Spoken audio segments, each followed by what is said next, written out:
Well, hello, General Hospital Daily Recap fans. I tell you, I love talking about General Hospital. This recap is for Monday, July the 25th, 2022. Monday, July the 25th.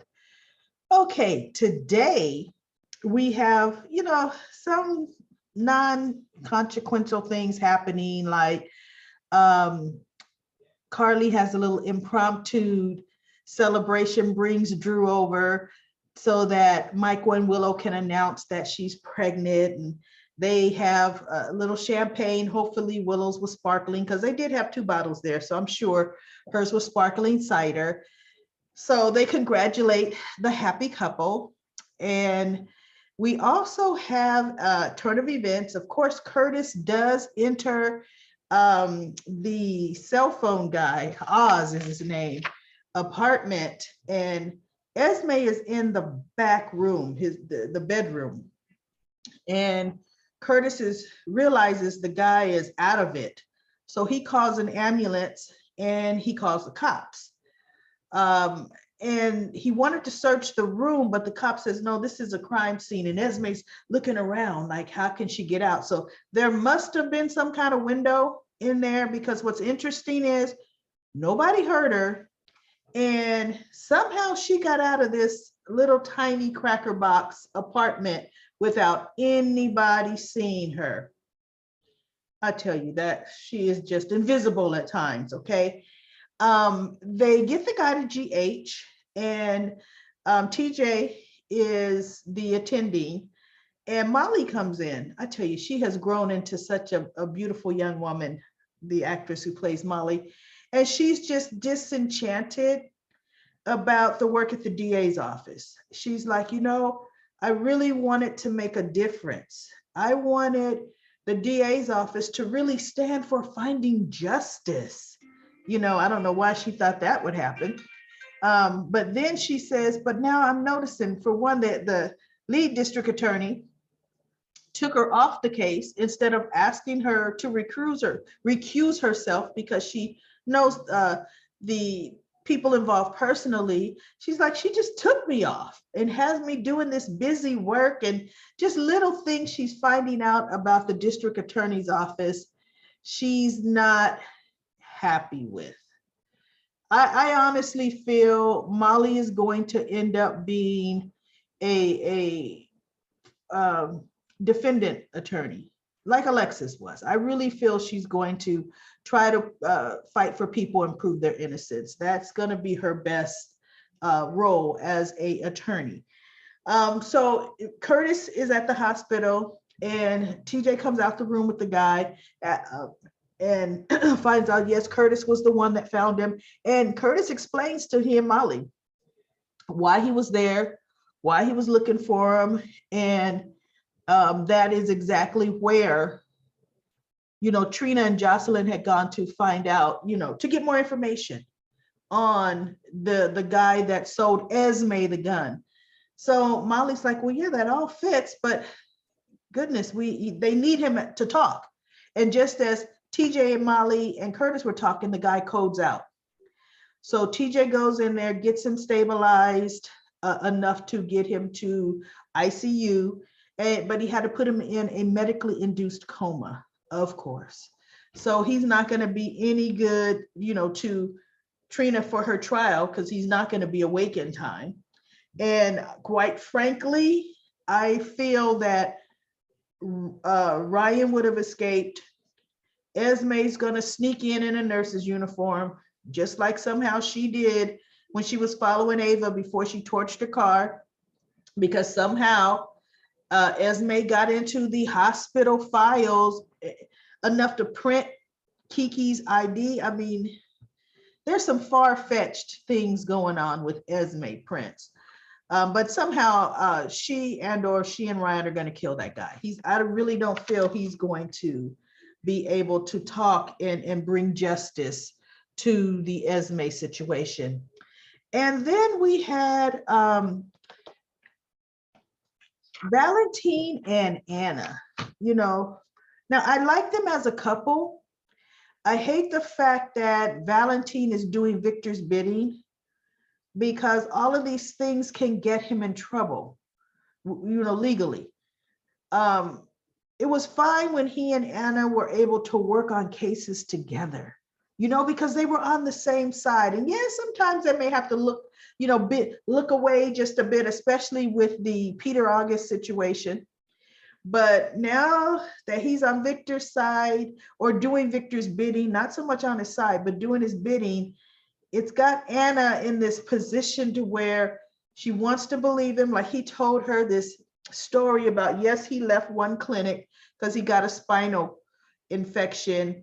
And because of his extensive surgeries from the past, they had to transfer him to another place where he can, have further, more specialized treatment and rehabilitation. Plausible story, plausible enough for Anna to believe, because she wants to believe right now. But look, if she said, well, where'd you go? Let me check it out, But she's not going to go that far, because she wants him to think that she's completely okay when she really isn't. So she will continue to look into Valentin, but she honestly is falling in love with him. And I just hate the fact that it's going to, once the truth comes out with what he's doing, it's going to mess up the relationship between he and Anna. So now we have the, let me get back to Esme. Well, the guy, no, I'll go to Sonny and Dex and Felty. Well, Sonny and Dex, of course, they have Felty beating the pulp out of him. Sonny scaring him, saying, we're going to bury you. Well, nobody will find your bodies. They're really scaring him senseless.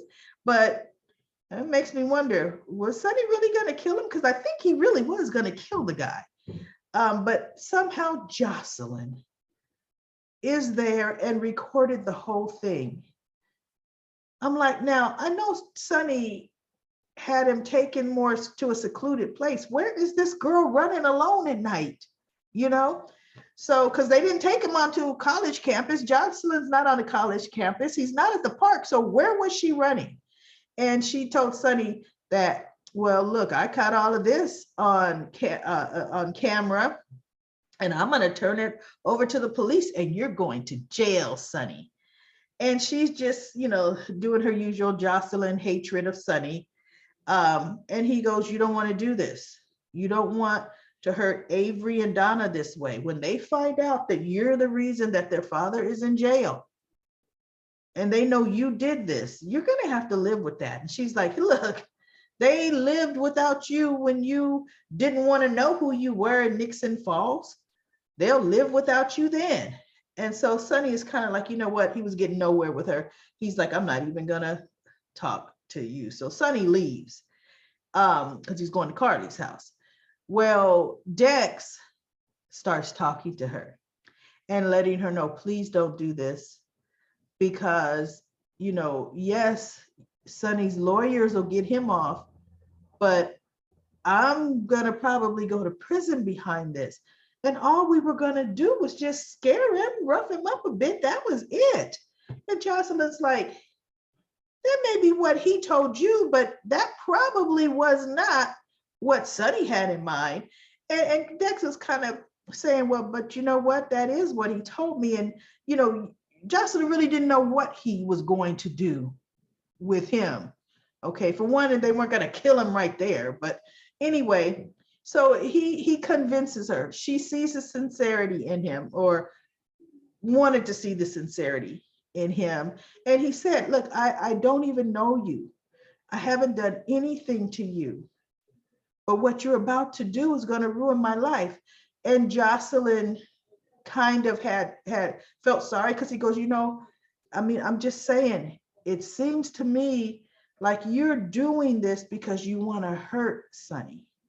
Not so much that you're interested in the law, but that you want to get back at him. And she realized that is why she was doing it, because he said, this is the guy that's been giving drugs to Sasha. And we were just going to scare him so that he wouldn't do it again, So Jocelyn, she ended up deleting the video, you know, but there was just something in how close they let Dex get into Jocelyn's space. Not that I felt Dex was going to do anything, because he knows Jocelyn is Michael's sister. Okay. But I thought, uh-oh, Cameron's actor is reoccurring, and Cameron and Jocelyn used to be joined at the hip on the show. So now, don't tell me, watch. If Dex and Jocelyn happen to run into each other next week or in a couple of days at the park, or just a run-in, put into each other's, atmosphere, then they're going to put those two together. I mean, he looks really young, which we really know he's not. I think he's cute for her, but she's way too young for him. Because in reality, remember the way Sonny came to know him was Amy, the nurse Amy, her brother, Chet, managed the gym, the boxing gym for Sonny. And when Chet had to leave for, I guess, on vacation or wherever Chet was, Chet brought in his other army buddy, which was Dex, to come in and fill in for him. And Dex did a very good job at the gym, at the boxing gym.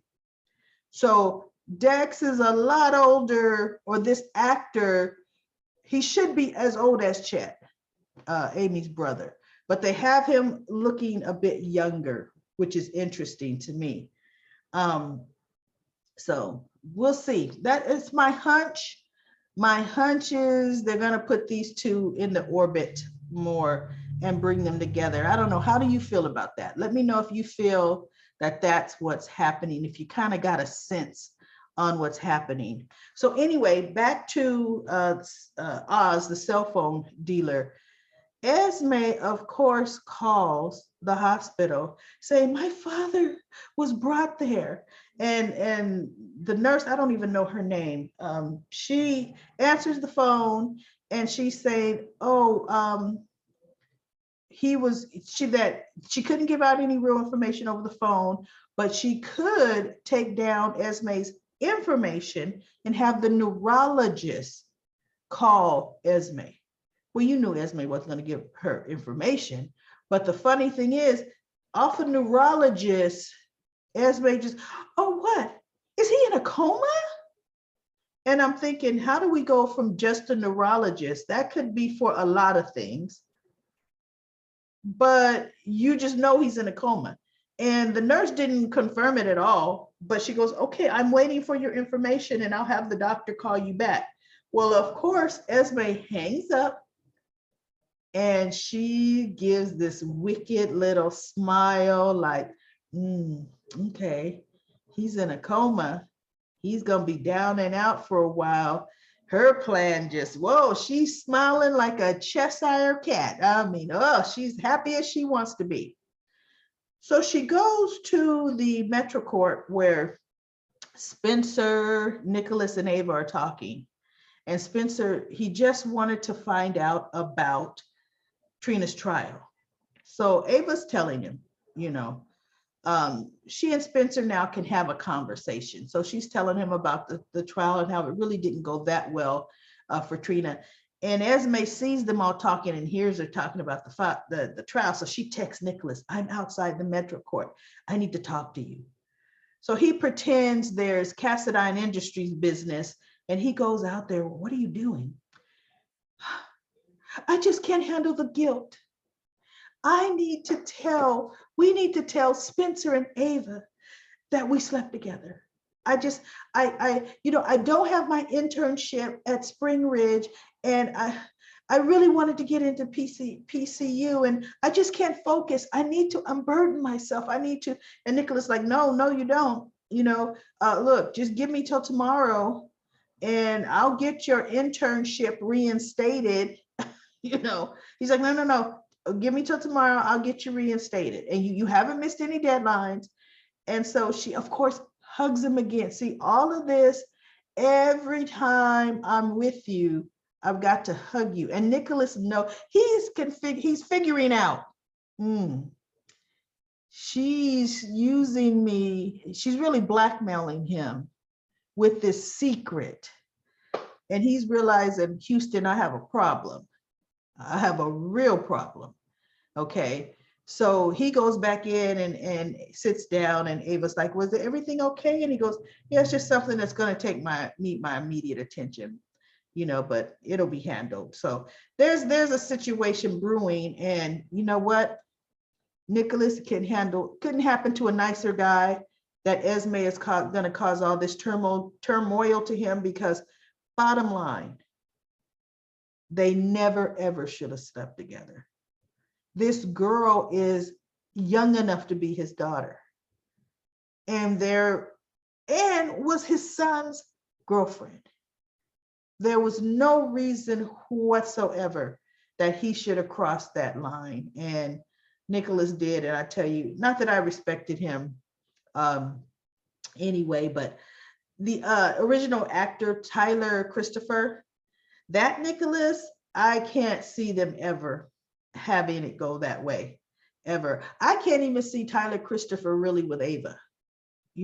Just his stance, his demeanor, that would not have been a good match for him. But for sure, he never would have done anything like this. So we shall see how that storyline goes. Let's see if I know we do have some comments. So let me find my comment corner. And let's see, General Hospital comments. We've got some really good ones too. All right, these comments were from Friday, July the 22nd. So I have comments from Anthony. I think Anthony is a first-time commenter. And I had asked the question, what is Sonny's business? And he goes, he's a coffee importer. Well, and I said, wink, wink, yeah, no, that's his legitimate business. And he'll tell you the coffee business is the clean business. It is the front, for whatever he's doing. As a matter of fact, the coffee business is the only business that he would let Michael work at. Remember when Michael used to work at that coffee warehouse?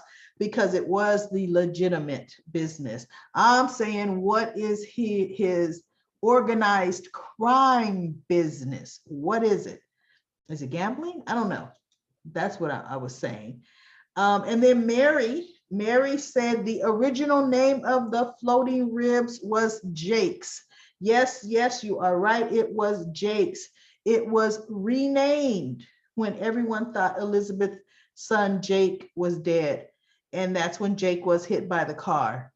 And that was a whole interesting storyline, because there was a lot of people suspect on the road that night that could have hit Jake. And Carly was the main suspect, even though Robin was driving on the road frantically too. But the way it turned out to be Luke.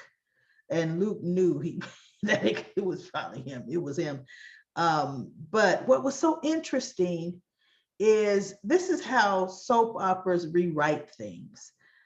I can remember, I went back on YouTube and watched that when Jake was when he got hit by the car, when he was brought in.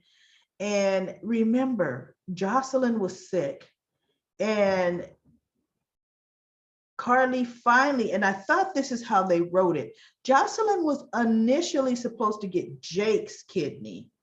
They rewrote it to be Nell later, years later. But Elizabeth did agree to let him be a donor.